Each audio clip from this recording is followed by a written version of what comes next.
Bismillahirrahmanirrahim. Assalamualaikum warahmatullahi wabarakatuh. Yang terhormat Bapak Haji Inas Nasrullah Zubir, selaku anggota fraksi MPR RI yang pada kesempatan kali ini bisa bermuajahat, bisa bertemu dengan kita semuanya, konstituen dari Partai Hanura dan masyarakat di Cisauk, dan yang terhormat kepada Bapak Kapolsek, Bapak Hari, dan yang mewakili Kapolsek Cisauk. Bapak Ibu yang kami hormati, alhamdulillah pada siang dan pada siang hari ini kita bisa berkumpul untuk mendalami sosialisasi 4 konsensus dasar berbangsa dan bernegara. Tadi seperti disampaikan oleh Bapak Inas, itu ada 4. Yang pertama itu adalah Undang-Undang Dasar Negara Republik Indonesia tahun 1945, kemudian Pancasila, Bhinneka Tunggal Ika, dan Negara Kesatuan Republik Indonesia. Ini merupakan 4 dasar, 4 konsensus, 4 pilar yang membentuk Negara Republik Indonesia. Sebetulnya para ahli itu mengatakan bahwa terdapat bukan hanya 4 saja, tapi ada 4 konsensus, ada lebih dari 4 konsensus lainnya.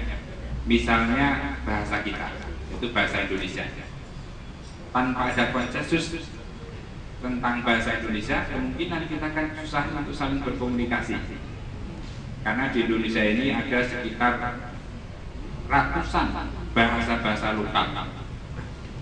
Ada bahasa Sunda, ada bahasa Jawa, bahasa Bali, bahasa Banjar, dan lain sebagainya. Bahkan di Papua itu terdapat 300 bahasa lokal yang tiap gunung satu dengan gunung lainnya itu punya bahasa sendiri. Nah, mereka orang Papua ini bingung kalau ketemu dengan saudara-saudaranya dari gunung di belakang sono, itu mereka tidak bisa saling berkomunikasi karena bahasanya sudah berbeda. Nah, karena itulah mereka kemudian sekarang menggunakan bahasa komunikasi, itu bahasa nasional, itu bahasa Indonesia. Jadi orang Papua itu dari kecil sampai kakek nenek itu mereka fasih berbahasa Indonesia. Ini luar biasa. Di Gunung Sari, Gunung Jaya, Wijaya, di pegunungan Yakuhimo yang beberapa tahun lalu itu kena busung lapar, mereka kalau ditanya itu sangat fasih berbahasa Indonesia, itu luar biasa. Kenapa? Ada kebutuhan orang Papua untuk menggunakan bahasa Indonesia sebagai bahasa komunikasi. Maka para ahli, para pengamat mengatakan bahwa bahasa Indonesia itu bahasa penting, bahasa komunikasi yang menjadi konsensus nasional. Kemudian ada bendera. Bendera kita, bendera merah putih. Ini merupakan konsensus. Tetapi ada 4 konsensus dasar yang paling penting, yang ini menjadi satu kesatuan yang tidak bisa dipisah-pisahkan, satu kesatuan yang terpadu, yang kalau satunya itu dihilangkan maka negara Republik Indonesia itu bisa runtuh. Yakni yang pertama adalah Undang-Undang Dasar 1945 yang di situ tercantum Pancasila. Kemudian jelas Pancasila, Bhinneka Tunggal Ika, dan NKRI. Nah, Undang-Undang Dasar 1945 itu merupakan konsensus. Konsensus itu kesepakatan para pendiri bangsa seperti Pak Soekarno, Muhammad Hatta, Muhammad Yamin, Ki Bagus Hadikusumo, kemudian Muhammad Wahid Hasyim, bapaknya Gus Dur, ya, presiden kita dulu, Bapak Abdurrahman Wahid. Kemudian ada Dr. J. Lemena dan sebagainya. Mereka bersepakat berkumpul dalam PPKI ketika Indonesia itu baru diproklamasikan, atau sebelum kemerdekaan ada awalnya adalah BPUPKI, Badan Persiapan untuk Kemerdekaan Indonesia. Itu menggodok kira-kira dasar negara kita itu apa, konstitusi dasar kita itu apa yang menjadi rujukan setiap undang-undang di Indonesia, undang-undang nasional maupun undang-undang di daerah, bahkan sampai peraturan-peraturan yang bersifat teknis. Kemudian BPUPKI berhasil merumuskan konsep dasar kita setelah berdebat bermalam-malam.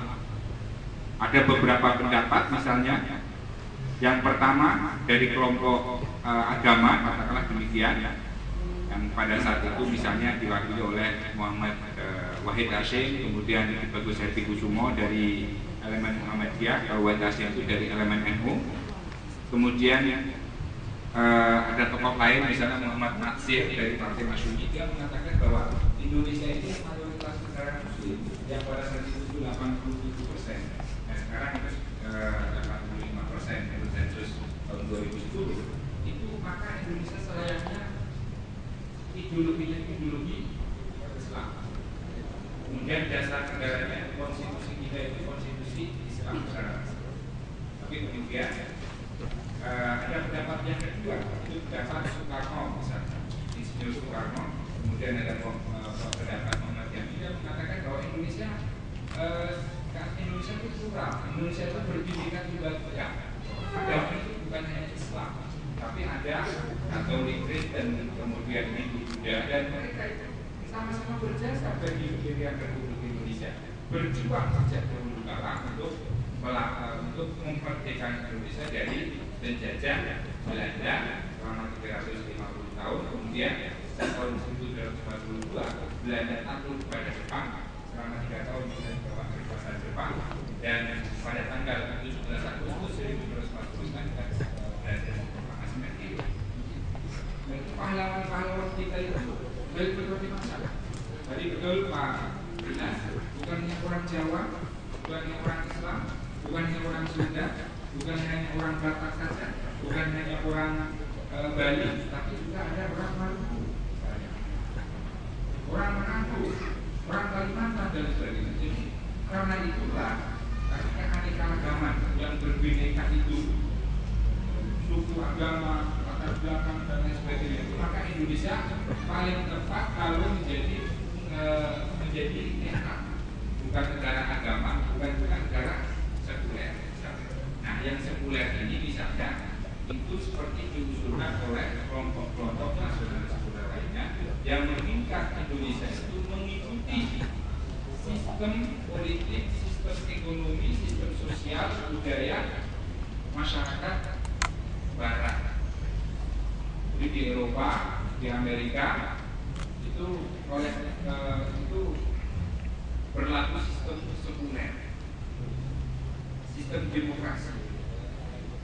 Nah ini, jadi ada 3 pendapat itu, tapi kemudian setelah diperdebatkan mana yang baik, mana yang buruk demi persatuan dan kesatuan nasional, maka kemudian dipilih Undang-Undang Dasar 1945, di mana itu ditegaskan bahwa konstitusi kita itu tidak hanya berdasarkan pada agama tertentu, tapi kepada semua nilai-nilai yang ada, yang pernah hidup dan ada, dan yang masih berkembang di Indonesia. Dan